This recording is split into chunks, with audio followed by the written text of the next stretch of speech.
study after study has demonstrated that higher intensity exercise is more efficient than low intensity exercise at producing something called BDNF, which is brain-derived neurotrophic factor. And BDNF is a protein that promotes the growth of new brain cells. For years, high-intensity exercise was studied as a function of athletics. How can we push the athletes to train at a higher intensity to be more competitive on the field? Well, in the early 2000s, high-intensity programs like CrossFit started becoming much more popular, and the scientists were going, wait a minute, I thought these type of workouts were only for athletes, but people seem to be enjoying them and doing them in the gym. So it's been since about the early 2000s, there have been a couple of labs researching the benefits of high-intensity exercise on health and on the general population. So in the last 15 years, we have this huge volume of research piling up saying, hey, you know, all that exercise we had our athletes doing in their teens and 20s, well, guess what? It's good for us in our 50s and 60s. Hi, this is John Leland from Green Bay, California, and I play often at Foxtail North in Rohnert Park, at Peacock Gap in San Rafael, at Rooster Run in Petaluma, and welcome to Golf Smarter number 822. Improve how you move and slow your aging process through high-intensity workouts with Pete McCall. This is Golf Smarter, sharing stories, tips, and insights from great golf minds to help you lower your score and raise your golf IQ. Here's your host, Fred Green. Welcome to the Golf Smarter Podcast, Pete. Thanks, Fred. It is a pleasure to be here, and I'd like to say hello to your audience. Thanks for having me on. Hello, audience. Hello, audience. How's everybody doing? That's always a thing, right? Because I always look at this, Fred, as people are taking time out of their day to listen to what we're going to talk about. So it's always nice to kind of say, hey, how you doing? Welcome, and glad you're here. Yeah, but they can't respond. Wait, what? And you know, it's true. And you have a podcast, right? Yeah, I do the All About Fitness podcast. And I've tried it, and sometimes I forget, but I always try to remember to thank listeners for their time, because without them, neither you or I would be able to do what we enjoy doing. Oh, I would do it anyway. Yeah, right? I mean, it's kind of like I enjoy having the conversations. And you mentioned this when we're kind of having a little chat, but honestly, Fred, aren't these podcasts kind of a little bit they're a little bit selfish? Because I don't know about you, but I enjoy having conversations, and I learn from every conversation I have, and I get to share that with the listener. So that's where I get a little bit selfish with doing the podcast. Is I like, I get a chance to speak with somebody. I'm going to learn something today. And my goal is to try to share that with the audience. No, that's my primary goal here. And to me, and I'm exposing myself here, but the audience is not my main concern. Although I always want to know what's in it for the audience. But to me, I approach this podcast as a student of golf, not as an expert. So that's why I try to keep, quiet and let the experts speak. I want to hear what you have to say. And also, and here's a tip I give a lot of podcasters, and I'll share with you. I'm not talking to a group of people. I'm talking to one person. And when somebody's listening to a podcast, they're not listening to it in a group. They may watch a movie in a group. They may even watch TV with other people. But podcast is very, very intimate, are very, very intimate. Most of the time people are wearing headphones. You're in their head. So as a podcaster, you want to communicate with one person at a time, not with a group of people. So I don't refer to them. I try to avoid referring to them as you guys or as my audience. As a group, I'm always just referring to who might be listening as a person, just one at a time. Well, that's a great insight. I appreciate that. I think we're done today, man. So thanks. Oh, wait, no, we're here to talk about fitness. We're here to talk about you, not me. Well, we're here, but I love that because you're 100% right. I always look at podcasts as it's kind of a little break from your day. Whatever you got going on, if you go for a walk, if you're in the car, if you're on a commute, if you're working out, whatever you might be doing, a podcast doing is the like dishes, walking the dog. What's that? Doing the dishes and walking the dog. Yeah. Yeah, no, that's exactly it. It's a little bit of like self-indulgent me time because you get to listen to something that it could be engaging, it could be entertaining, or it could be something where every now and then I'll listen to somebody I don't agree with on a podcast. Absolutely. Just because I try to get a different point of view or a different perspective. Right. And that's a That's a problem these days. People just want to hear the echo chamber going on. Whole nother topic, whole different topic. Let's get to our topic and why you're here today. And it's to talk about Ageless Intensity, your book, High Intensity Workouts to Slow the Aging Process.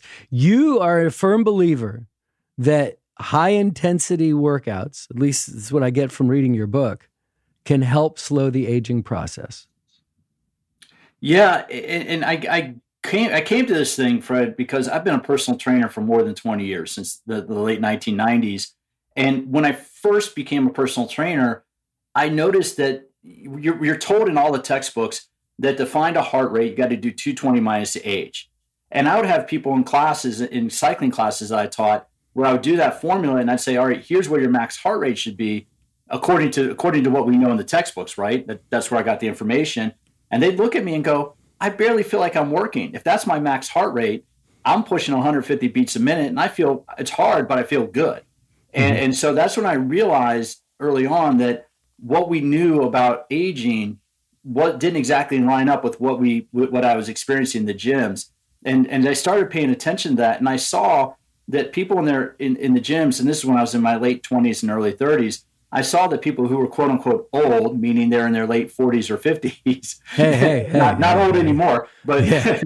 but this was in my 20s and 30s. I saw that older adults really maintain muscle mass, they maintain fitness, they just maintain their overall appearance if they exercise throughout the aging process. So I learned a lot. I've paid attention to it in the research. I've watched it anecdotally from people exercising. And being here in Southern California, I mean, we could go down to the beach first thing in the morning, Fred, and we'll see people 60s and 70s getting out of the surf. Or I go to the skate park every now and then on my BMX bike, first thing in the morning on a Saturday morning before the little kids get there. Now, I'm not popping air or anything like that like I used to do back in the 80s, but I carve around and have fun on my bike. And what's cool is there are a lot of guys my age in their 40s and 50s on their skateboards, on their bikes, and we're all doing the same thing before it gets overrun with kids. Oh, you frat boys have to grow up. Come on. What are you doing? But then, do you know what? The thing is, though, is injuries. I'm sure that you can last longer if you don't get injured. But as you hit 40, 50, 60, the injuries take so much longer to recover from. They do.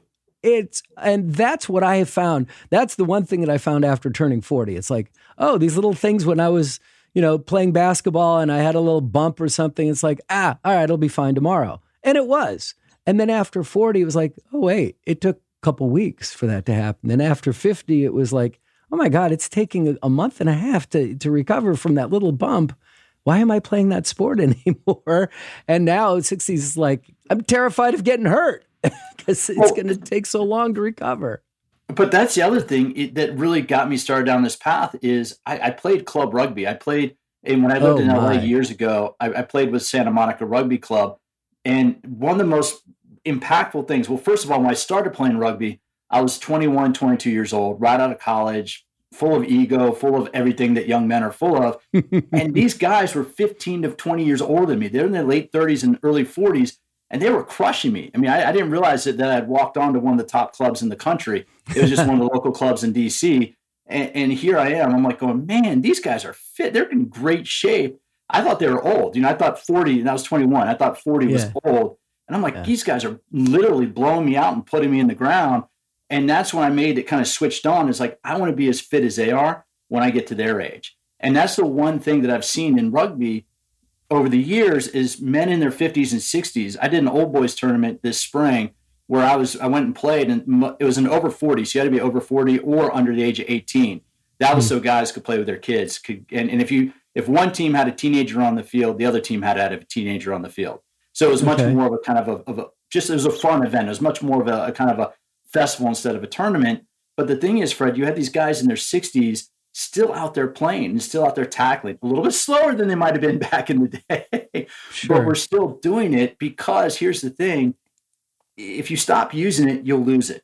And that's what high intensity exercise, if we continue with high intensity, and I'll define that in a second, but if we continue with like high intensity strength training, if we continue with high intensity cardio, It's not easy. It's going to be strenuous, but stressing the system is good for us and helps the system become more resilient. And I mean, by system, I mean our entire body, all the physiology.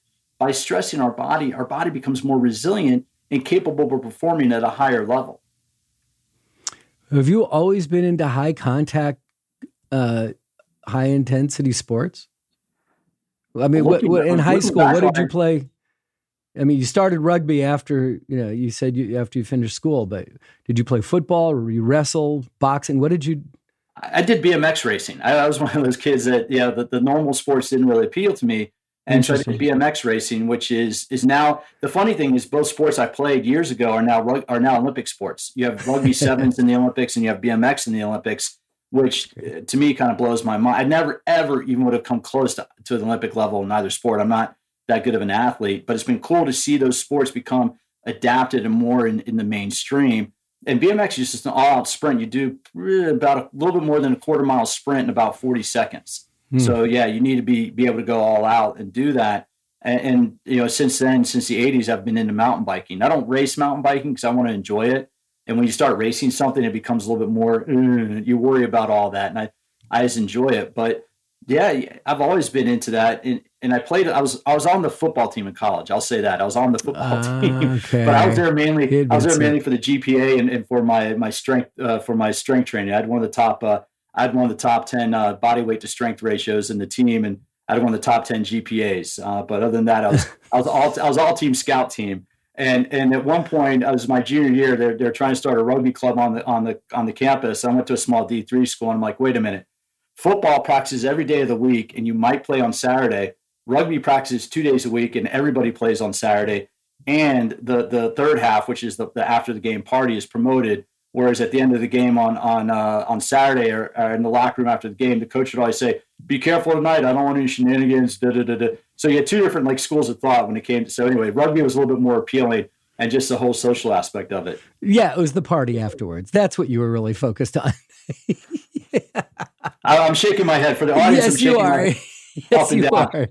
Yeah, all right. Well, we're going to have a party right now. We'll be back after this.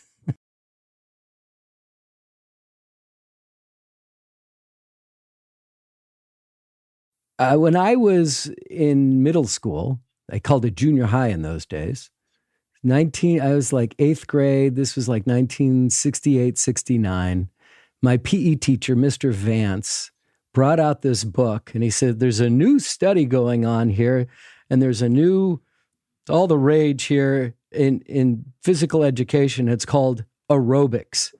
I don't know why I've always remembered him bringing out this book, Aerobics.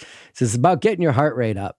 And we're going to go running today. It's like, but tell me, how was that influential in your industry that started things going? Because it seems as if the exercise craze really started 60s, 70s, 80s, because I don't remember people other than playing a sport, being concerned about their fitness. Fred, that's exactly it, right? When we look back, the funny thing is the joke I make sometimes when I'm speaking to an audience, when I'm teaching at a workshop or speaking at a conference, is I don't remember the episode of Leave It to Beaver where June says, "Hey guys, I'm taking yoga tonight. Dinner's going to be late, or dinner's on your own." Or I don't remember the episode of of My Three Sons where the father goes, "Hey guys, I got to go to the gym. You guys are on your own for the evening." So we didn't have it. No. What I mean by that is fitness was never a pastime until the 70s or 80s. So your PE teacher introducing that in the late 60s is right at that time where you had the Cooper Clinic in Texas come out and talk about aerobics. And that might have been the book that he was referencing, the Cooper Clinic's research. Yeah. You had here in Southern California, you had Judy Shepard-Massett, who was a dance instructor, realized that most of the people that came to her class were there for the exercise, not to become better dancers, but because they liked the exercise. And she started Jazzercise in the late 60s.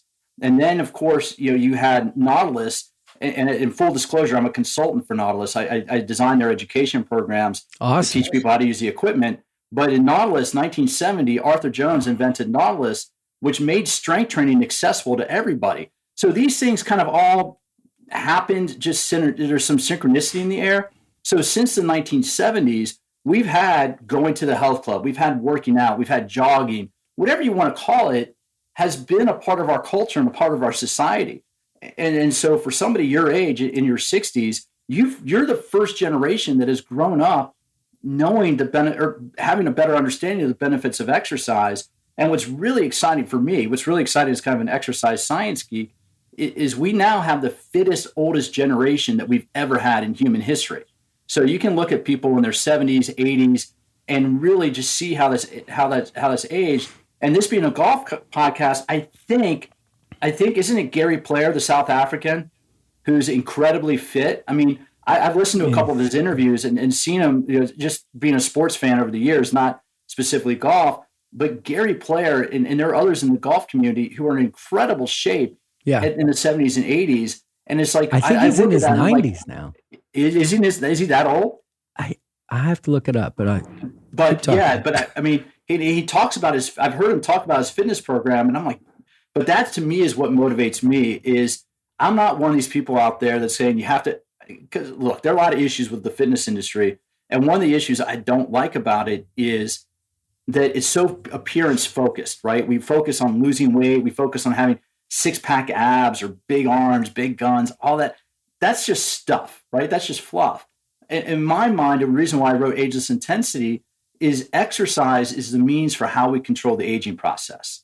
Meaning that no matter what age you are, we can slow down how time affects our bodies by exercise. And that allows people to go out and do your favorite activity. So for golfers, working on your fitness and working at a high level allows you to play much longer and enjoy playing without waking up, what you just said, without waking up with those pains. And we're like, well, man, what did I do yesterday? And all you did was swing a club and walk 18 holes, right? It gives you that ability. It's like adding more cylinders to your engine. You're going from, if you're not exercising, you have a 4-cylinder with like a small engine. But if you start exercising, all of a sudden you got a Ferrari built V12 capable of doing 0 to 60 in 3 seconds. So that's the benefit of exercise throughout the aging process. Yeah. And Gary Player is 86, by the way, currently 86. And what you said about, just, I'm going to go play 18 holes today and walk the golf course. Most people don't. And what I really find fascinating is I walk. I try to play golf twice a week, and I try to walk every single time. And the amount of people in golf carts under the age of 30 blows my mind. Maybe even under the age of 35 or 40. It's like you rarely see them walking unless they're competitive golfers, right? And they're into it and they want to do it. Otherwise, they're out there to drink and have an excuse to be with a friend for 4+ hours, which they don't get to do much anymore. And I'm not a heavy golf. I don't do much golf, but living in San Diego, I don't play much golf, but living in San Diego, I go out every now and then with some friends, and I'll borrow a set of clubs. And I just always play best ball rather than slowing the group down. I'll play whoever hit the farthest. I don't keep score. I just do it more for the fun. And what you talk about is just a social aspect of it. But that's the thing. It's like, if I were to play golf anymore, I'd need to take lessons. I would need to get serious about it, and I would need to focus on it. And that's the question I would have for somebody is, are you playing golf because that's your means of exercise? And if so, that's great. But just understand you're going to hit a certain limit in your ability. Or do you want to get in shape? Do you want to get fit so you can become a better golf player? And that's one thing I've always asked clients, right? It's like, do you run as exercise, or do you want to become a better runner? Do you play tennis? If you want to go out and play tennis and hit the ball around just to get in shape and be outside and run around, that's awesome. Or do you want to get better and fitter so you can enjoy the tennis that you're playing? And that's the question I'd have for golfers is, however old you are, do you want to just have fun swinging the club and going out for being outside? Or do you want to get better and get fitter and get stronger and add power as you age? In your book, there was one part that just cracked me up. You said, if it wasn't for Madonna and Cher, it's like, oh man, I'm older, because it was Jane Fonda with her exercise videos in the early 80s. That was more of an influence, I guess, to both Madonna and Cher. So I'm curious, we talked about aerobics in the book that came out and how things changed. Is it generally that the science will come out and trends will follow, exercise trends will follow that? or is it the other way around? What's the chicken and the egg on this thing? That's a great question, because I asked that of like I interview on the All About Fitness podcast. I interview some of the top researchers in various areas, and the one question I have that I asked that question is like, did you start doing this research because you're interested in it, or was there a trend popping up in the fitness industry that you want to kind of put your lab coat on and understand why that trend happens? And more often than not, it's the latter. More often than not, the exercise scientists, the researchers, the professors notice that there's a trend, and I'll use blood flow restriction as an example. Blood flow restriction is the process. You wear a band, you wear bands over your upper arm or upper hip or upper thigh, and what you're doing is you're restricting the venous return of blood back into the body. Well, what that does is it increases the metabolic overload and leads to a more rapid muscle growth without using heavy weights. And this technique was created a number of years ago, developed a number of years ago in Japan, and it's been slowly kind of becoming more and more popular. Well, I talked to one of the researchers, Dr. Leneke, and I said, well, what got you interested in it? And he said, well, I saw some bodybuilders. He was doing his PhD work, and he saw some bodybuilders playing around with it in the gym, and he started looking into it. And so he started researching to understand how this works. And now he's one of the leading researchers in blood flow restriction. But that's exactly what happens. A researcher will notice, hey, more and more people are doing this. How's it affecting the body? Let's go in and see what it's doing to our respiratory system. Let's see what it's doing to the muscles. Let's just see how it's changing the body. And so, yeah, I think that's the chicken, or who crossed first, the chicken, or which came first, the chicken or the egg. Right. In this case, the research follows the trend. The research tries to explain why the trend is popular and how that trend is affecting your body. Let's take another break. And when we come back, I want to talk more about what got you motivated to go deep into this kind of research for yourself. So let's do that, but we'll be back right after this.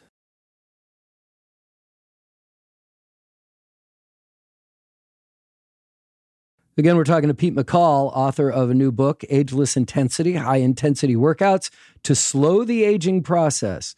And why do we want to do that? We're going to get old. We're going to die. It's going to happen. And why do we want to try to prevent this?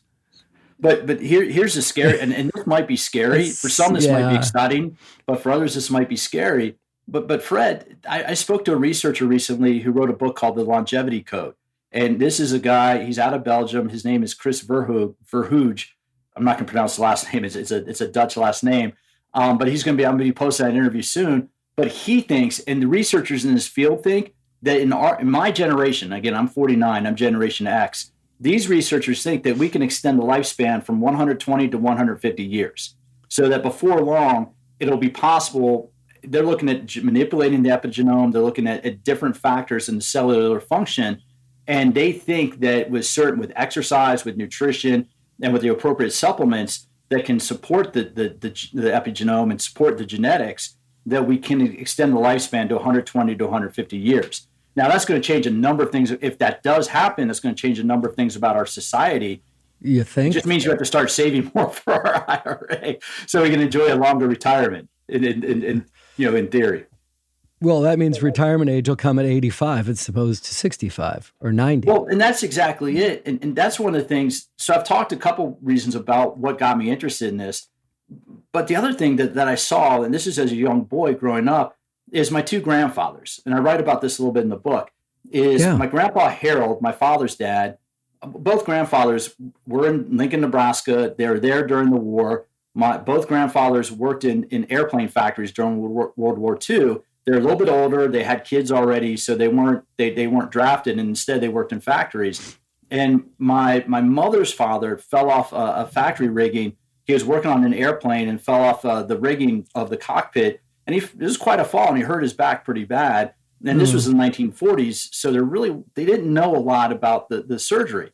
And he had a really bad back throughout his life and throughout his career. Sure. And then my other grandfather, my father's father, worked. He was not only working in the plane factories, but became a supervisor. So he had a different role, a different job, and didn't use his body as physically as my other grandfather. But my dad's dad, Grandpa Harold, anytime he came to my house growing up, he would do his push-ups and sit-ups in the morning. He'd go out for a walk. And as this a young is the boy, one who was. like, This is the one that was injured. no, this is the one who was not injured. Who was not Grandpa injured. Harold Okay. was not injured. Grandpa John was injured and had a bad back, and he became, after the war, he became an air conditioning contractor, HVAC. He had his own HVAC heating, air conditioning, and so he was always working. He was always doing the manual labor, and he never had a chance to really work on his fitness. He was always working, and Grandpa Harold became a supervisor at a manufacturing plant, but maintained his fitness. And so Grandpa Harold would come in, he'd come over, he'd stay with us, he'd go out for a walk, he'd do his push-ups, do his sit-ups, and I saw him be more active in his later years, whereas my Grandpa John, due to his bad back, he wanted to be active, but it was extremely painful. And he ended up, by the time he passed, he ended up having both legs amputated as a result of diabetes. And he was stuck in a wheelchair for the last few years of his life due to the fact that he just wasn't able to use his body the same way.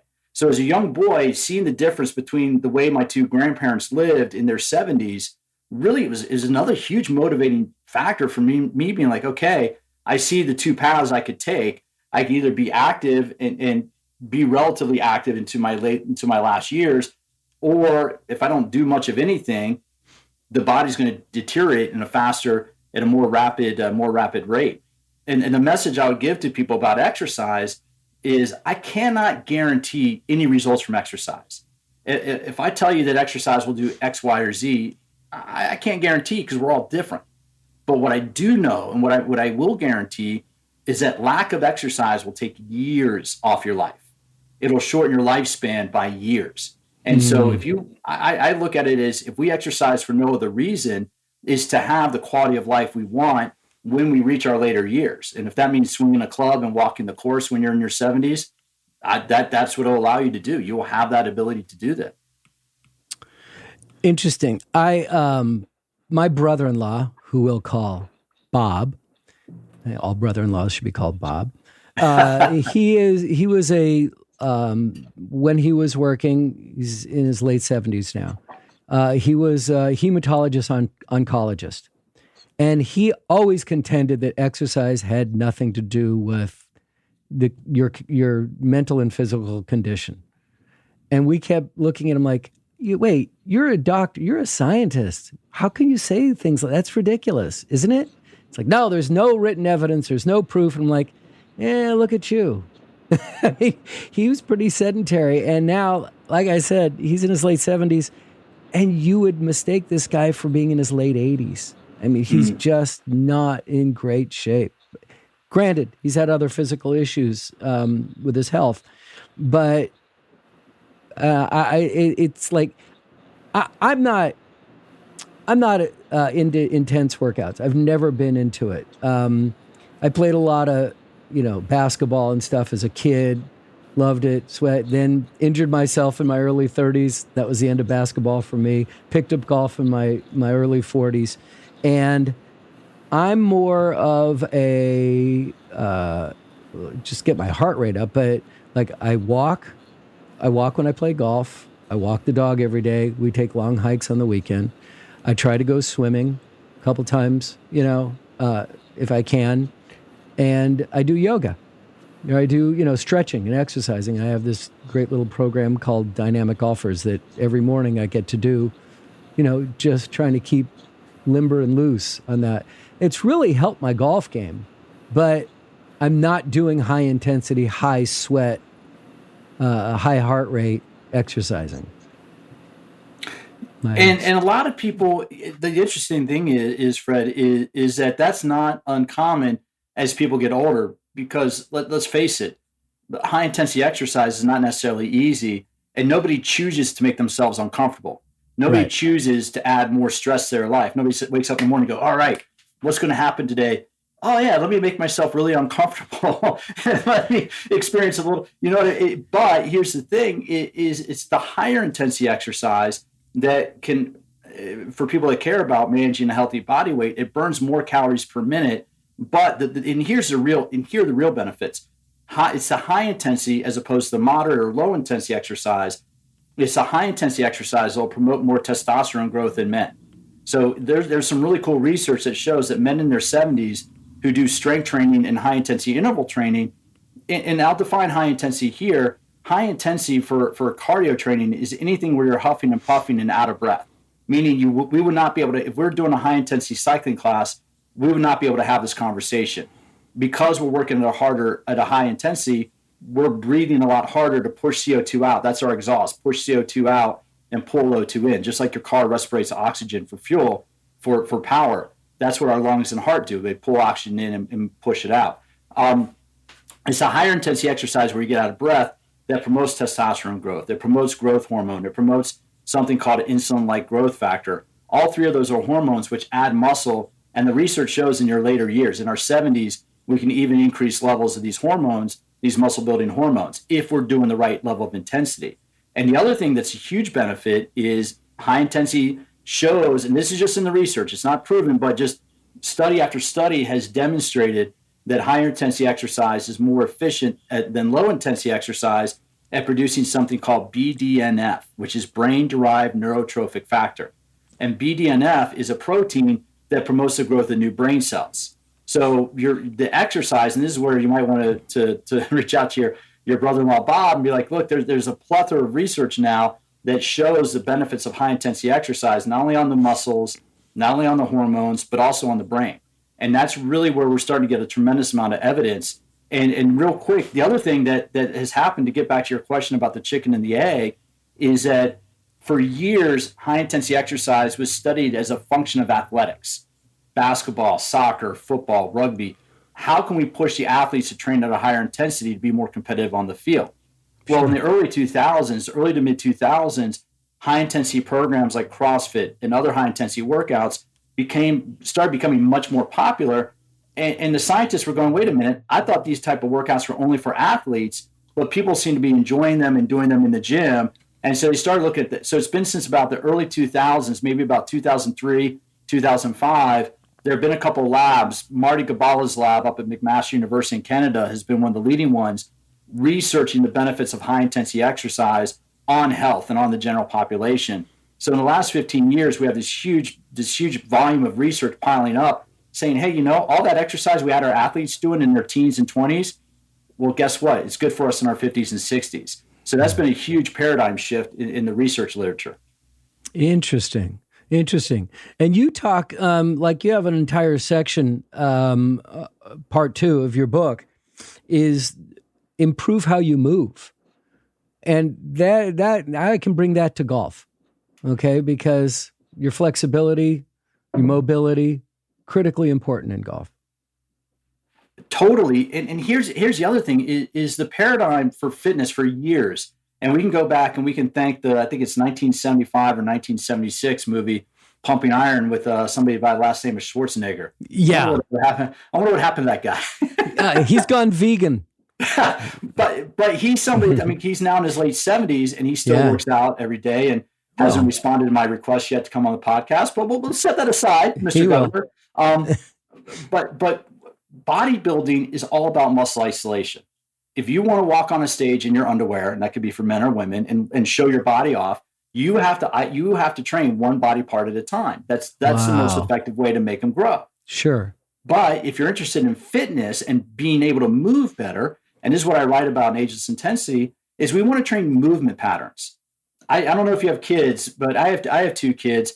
And when I was watching my kids and being somebody who studies movement, I watched them very closely when they were young, but I never saw my kids do bicep curls when they were babies. I never saw them crunch or do lunges. But what they did is both my kids learned how to crawl on their own. They learned how to sit up on their own. They learned how to walk on their own.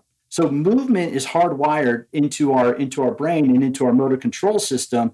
And so when we exercise, we want to be focused on movement patterns that are natural to the body, like hinging from the hips to bend over to pick up your ball, pushing, doing push-ups or chest presses, pulling, doing pull-ups or rows, rotating, which plays a little bit of a factor in golf. Our thoracic spine rotates, our hips rotate. And if we look at those movement patterns, if we look at training these movement patterns, then we're getting all the muscles to work together at the same time, which is different than how bodybuilders train. So for people interested in getting better for golf or any movement-based sport like tennis or any rotational sport, we really need to change that thought process from training like a bodybuilder to training like an athlete and look at what do we need to do to make our movements more efficient for the activity that we're doing. So anytime I've worked with golfers, it's always hip mobility is key. It starts at the foot and ankle, work on some foot and ankle mobility. Hip mobility is essential. And then getting that thoracic spine, that upper back rotating so everything works together more efficiently. Let's take one more time out. And this time we're going to come back. Let's talk about what we can do to improve our lives.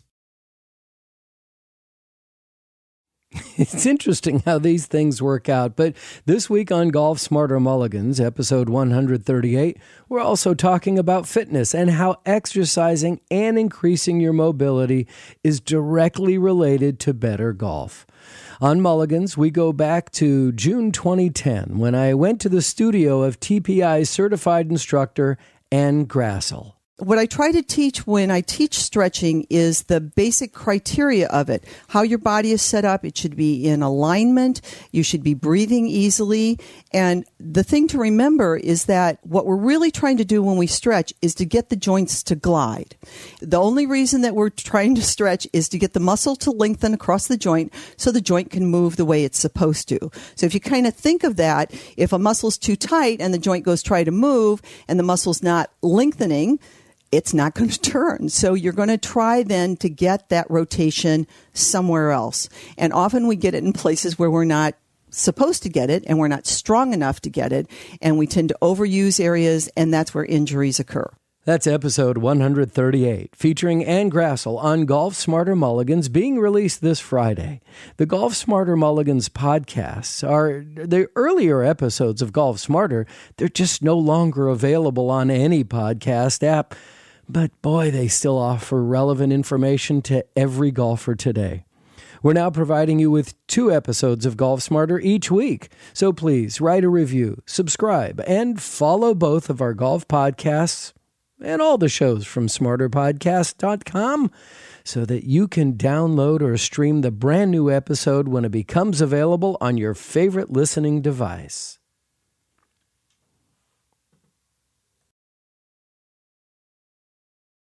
A lot of the golfers that you see out on the PGA Tour today are in phenomenal shape. It's a real different era than what we saw growing up with some guys who, were drinking beer on the golf course and do it professionally.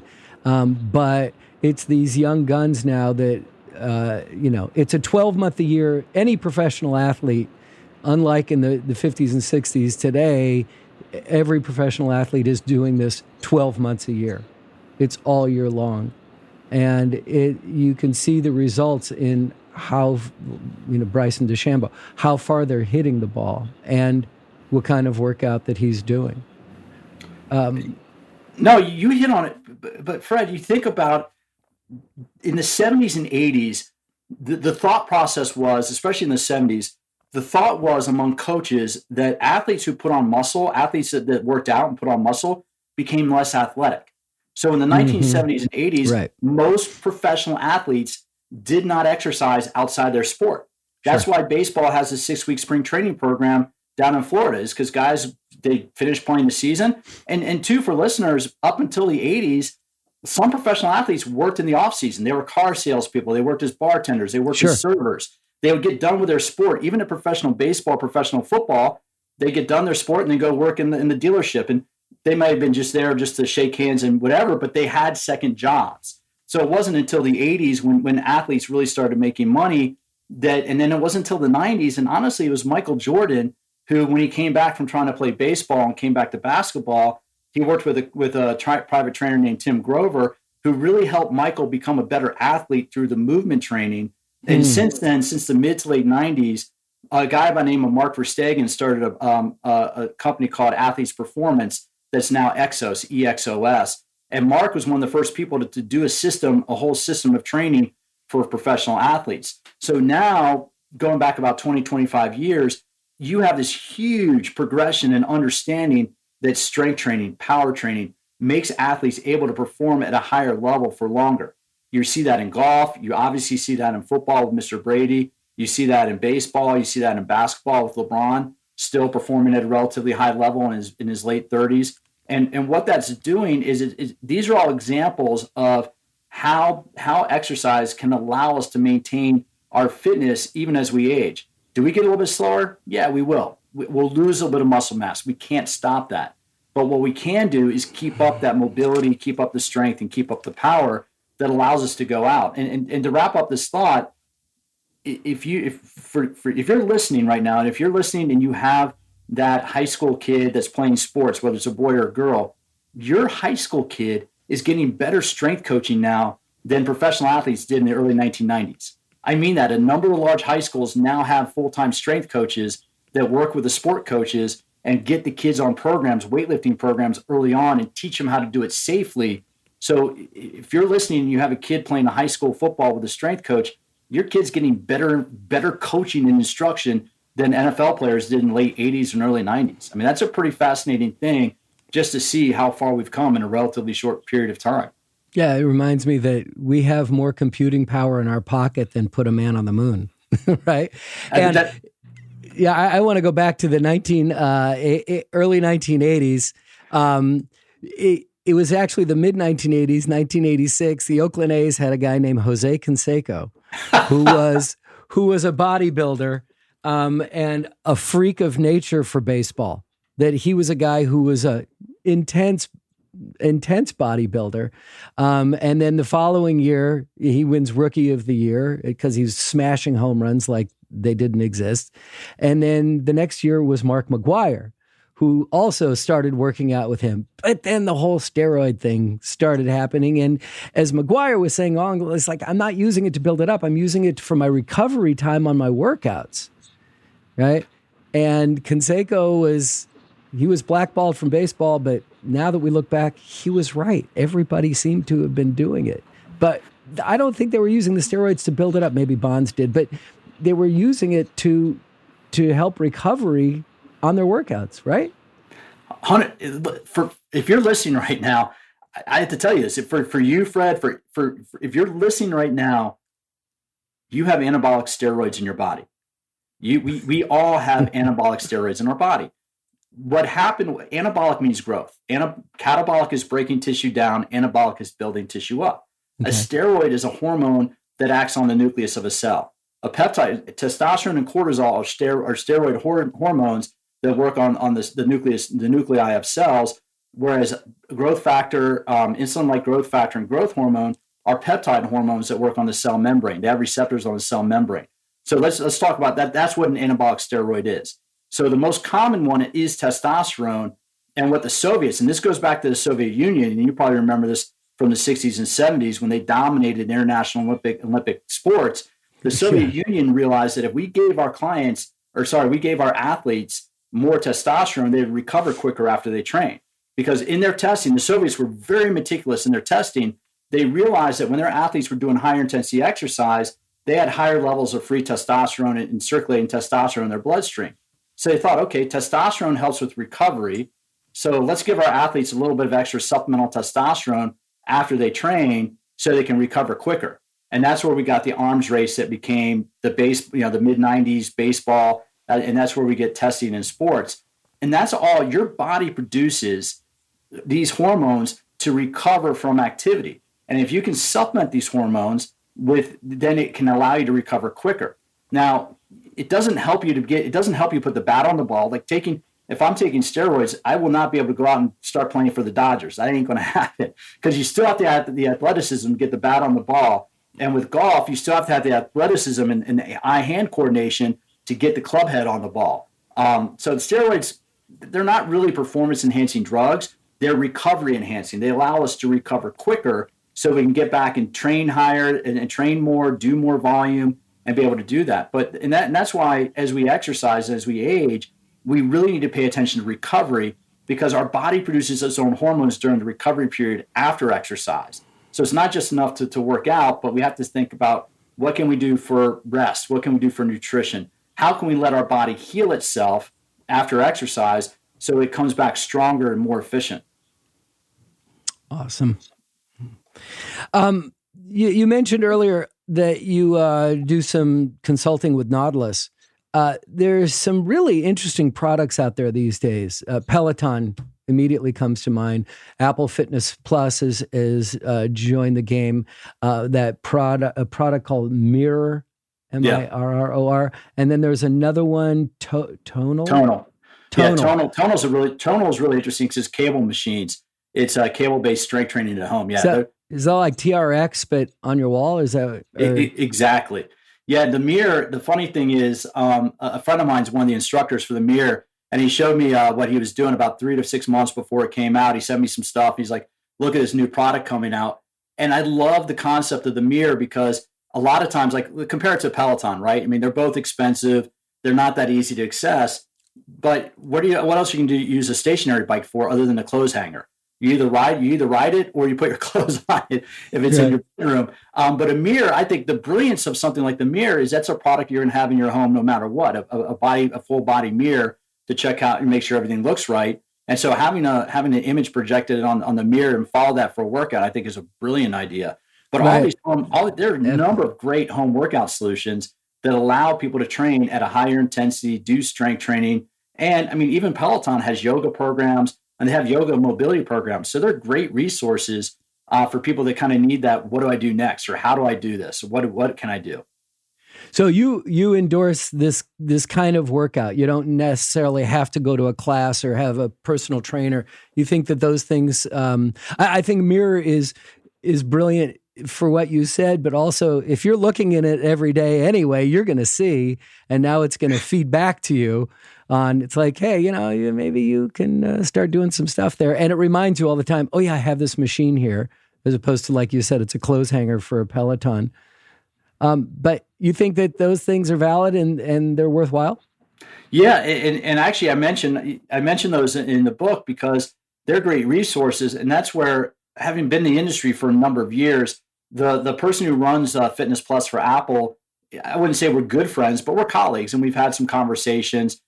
They're very tight. I've tried to get them on my podcast, but they have a very, very tight publicity policy. Oh, yeah. But I'm fortunate enough to know a number of the people involved in Apple Fitness Plus.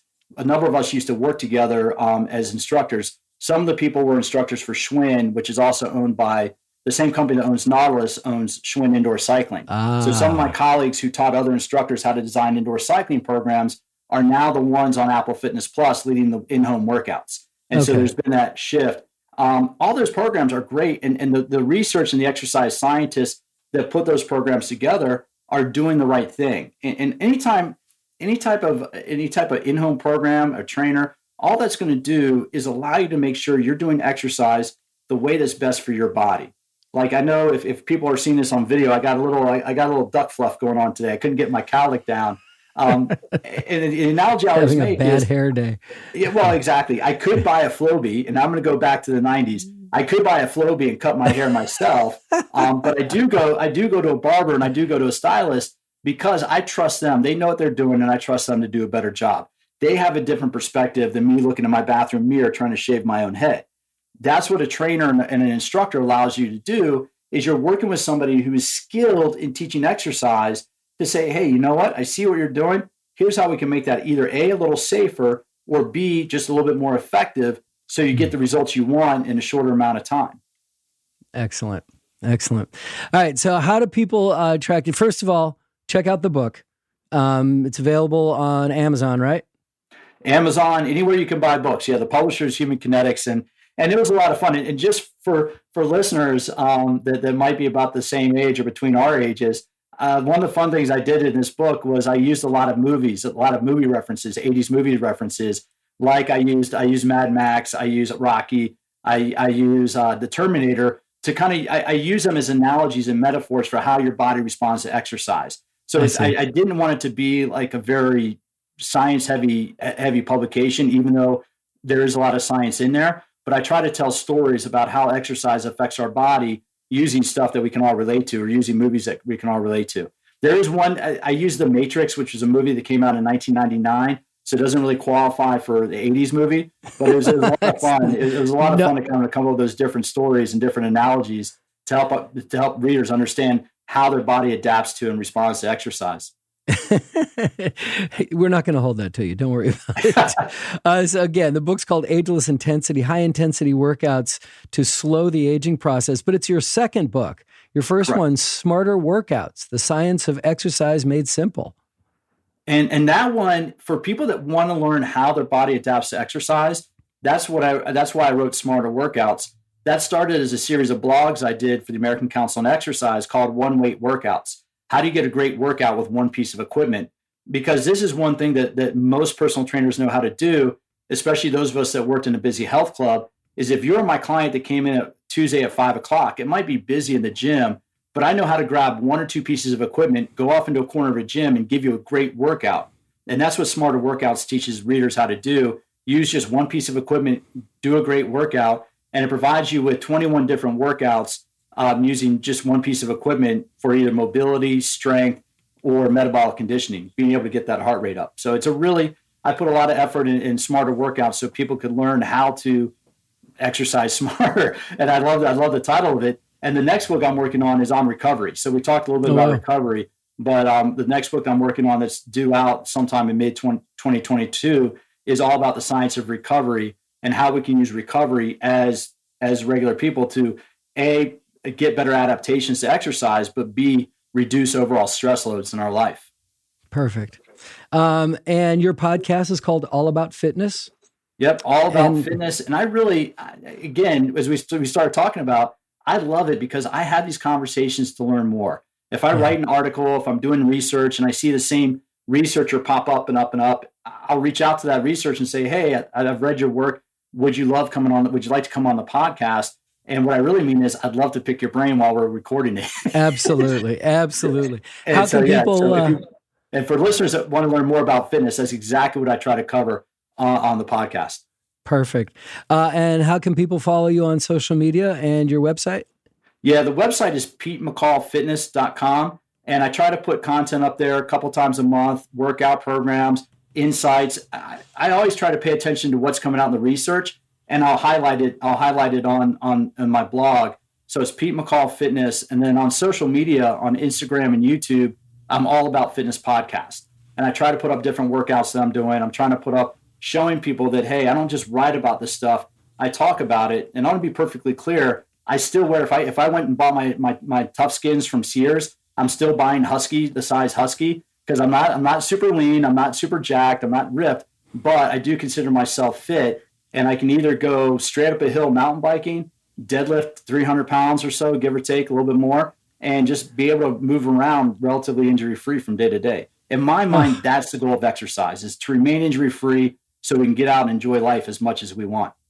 Absolutely. Well, you're a beast, Pete. And it's Pete McCall, McCall. Pete, great to talk to you. I learned a lot. I'm still not going to do it. But I'll keep doing my stretching and my walking and my swimming and my golf. And I would be perfect. Final thought for listeners, a little bit of something is always better than a lot of nothing. So whatever you're doing, if you enjoy it, if you feel that it helps you, do it. Right? I just want to point out the evidence that, hey, if you're willing to go to this level, here are the benefits it provides. But the most important thing is just to get out and move every single day. So today's episode intro was provided by my old friend and longest running playing partner, John Leland. And all the courses he mentioned, yeah, we play those together. Actually, John and I went on a golf road trip a couple weeks ago, and while listening to a Radiolab podcast, we came up with the idea of having you do the episode intro. So let me hear from you so that you too can introduce an upcoming episode. If you'd like to be eligible to win a box of Golf Smarter balls, just click on the Hey Fred button at GolfSmarter.com or DM me at GolfSmarter on Facebook, Instagram, or Twitter, and let me know that you want to be on the show. I'll assign you an episode number, then you call our toll-free listener line to record your show open. It's easy.